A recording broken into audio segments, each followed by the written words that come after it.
mahogany-esque. Mahogany. We haven't got that kind of money. I've stolen the joke that he made just off camera a second ago. A fake mahogany. Fake diesel, fake razor, fake mahogany. Look at the adjective, mahogany. Here is your wrestling news. There are big changes to NXT starting from next week. There is backstage concern over a SummerSlam title match, and scrapped plans for Omega and Andrade's TripleMania match have been revealed, and we'll get to them in a bit. The big changes in the wrestling don't stop at mahogany tables. Let's go over to the black and gold brand. That's been a fun time lately, hasn't it, NXT? No, it hasn't, what Tom. It's lovely dying. place to Triple work. H is crying. Stephanie McMahon's having to console Triple H, who's coming home with the tears flooding down his face. The world is coming to an end. Yes, big sweaty men and presumably ladies are coming to NXT very soon as we revert to developmental times from 20 years ago. And it looks like, according to people like Brian Alvarez and recent Straight to Hell guest Sean Ross Sapp of Fightful.com. You two getting on like besties. No, It was lovely, yeah, that was. like brothers from another mother. NXT is not going to be live after the most upcoming takeover, Tom. Is that going a bit like... There's a Granville Thatcher cloth. Yeah, that's right. So it's looking as if WWE, in a move to cut costs from NXT, which has been spending like it's going out of fashion for a long time. You know, when you don't become a mega indie without throwing some dosh around. And they realised, I think, after doing 2 weeks of taped NXT recently, and the number not really fluctuating that much, they just went, well, we can save some money and just record in bulk. Yeah, That's what we're kind of going to do. The optimist in my being, Tom, which is a very, very small man, says to me, well, the golden era of NXT, that was not live, that was fantastic. It'll be fine. Nothing will change from that. It'll be just like that. Then you remember that wasn't on TV, was it? That was on the WWE Network.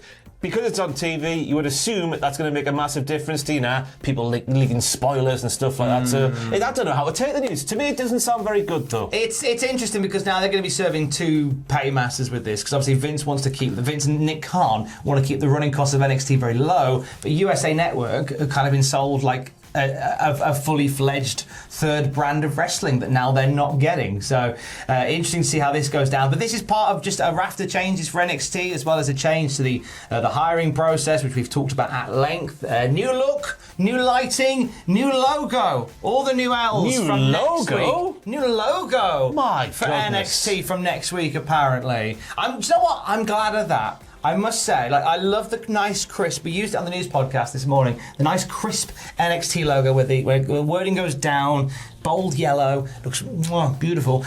And then they did this thing recently where they had like this skeleton bird. Yeah, because of punk rock, Tom. Punk rock. We're all edgy people who watch the wrestling. No. Too sweet, me bros. Yeah. No, rock and roll. Get me a brew dog immediately. Poppy. I'm Poppy. I'm Poppy. But they're changing that up quite a bit, and it looks as if we're going to get a brand new logo for it as well. Brand new looking NXT from next week. You're not concerned. You're a bit concerned. I don't know how to take it, mate. I don't know how to take it. We'll see how it pans out. Let's not be wrestling fans and judge something before it's happened. Let's just wait and see. Let us just It'll chill. Be fine. The flames are going to come up like that dog meme. The dog meme. Meme? The meme, the meme. That's how the posh people say meme. Oh, really? Aye. I thought it was always meme, not meme. So, Owen, put Triple H on the dog's body behind and then flames. You know what I'm talking about? The meme. That one. The meme. That meme. Look at that. That's lovely, that. I like that a lot. Yeah, it's one we shouldn't rush to be concerned about such a thing. A SummerSlam title match maybe getting cancelled. It's over! So this stems from reports over the weekend that Sasha Banks and Bianca Belair on both live events for the weekend, one in South Carolina and one in North Carolina, both matches were cancelled due to unforeseen circumstances. On both nights, there were announcements to the live crowd that said that due to unforeseen circumstances, we cannot bring you Bianca Belair versus Sasha Banks. And this is some sort of woodwork going on outside. is there something? Oh, they're making a new mahogany table. Oh, there might be a new mahogany table. Hey, there you go. Enjoy. So there is some concern behind the scenes, according to PWInsider.com, that the announced match between Belair and Banks may not take place at SummerSlam this weekend, but there is nothing confirmed in that regard. Well, it's obvious to me what's happened here, Tom. Go on. Last week on SmackDown, Sasha Banks has put the Banks lock. What the hell? Bank statement. The bank statement. That's the one. I've watched wrestling before. On the table, which means it hurts twice as much as if she did it in the ring. So Bianca Belair is absolutely buggered, so she is.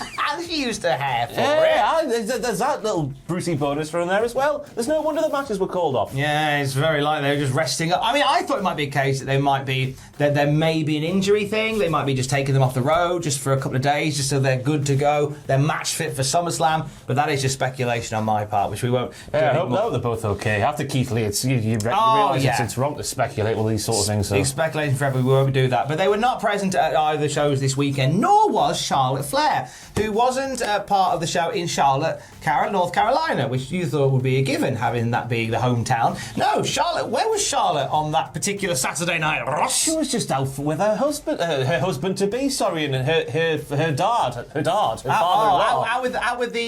Out with her dad and Andrade's father-in-law. Andrade's father-in-law. That's the one. Yeah, they're just having a nice Saturday night at TripleMania.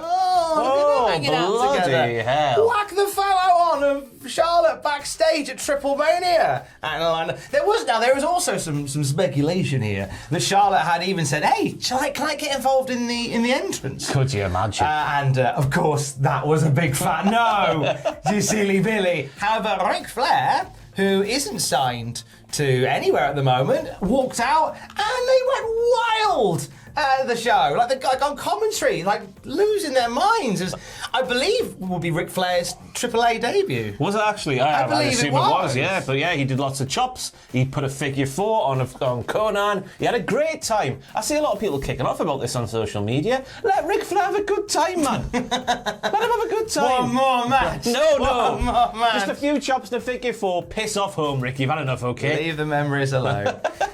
Dave Meltzer says, I've been told some time back that Charlotte was going to Mexico City. Obviously, she could not appear at TripleMania. That'd be a total violation of the contract. But Ric Flair, who is a free agent, did appear on the show. I presume that she was backstage, which she was. And he goes on to say in The Observer that Andrade El Idolo was originally scheduled to win the AAA Mega Championship from Kenny, but AEW put the stoppers on it, saying that they have control over Omega's finishes outside of AEW, and they didn't want Omega to lose 2 title matches on the bounce. So they said, we're going to stop that for now, come up with a finish that doesn't involve Kenny losing the belt, and down the road we'll do it then. Yeah, I've got to say, on this week's Cultaholic Wrestling podcast, I was laughed out of the podcast studio for suggesting that Christian Cage could topple the mighty, the belt collector, the cleaner, this, that and the other, Kenny Omega. But I was thinking, since they've announced the AEW World title match for Christian Cage versus Kenny Omega once again, just to create that bit of doubt, they'll have Christian Cage take the Impact World title. I was thinking, yeah. I'm upset that you were laughed about that, because I thought that was the obvious thing. Yeah, so did I. Jack and Matthew didn't, so that's who's laughing now, eh?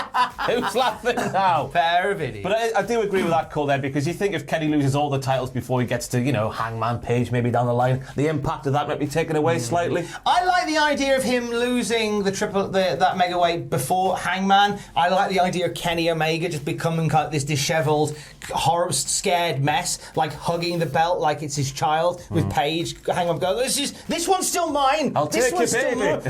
This is still mine. I like that bit, but the belt didn't change hands as expected. Incidentally, Ric Flair now a free agent to turn up wherever he wants. Will he accompany Andrade on Dynamite on Wednesday? That would be a big scoop. Scalp. A huge scalp, if you will. Like all the news at cultaholic.com as it breaks throughout the day. More news from here on the YouTube channel later. Stay safe. Love you, bye.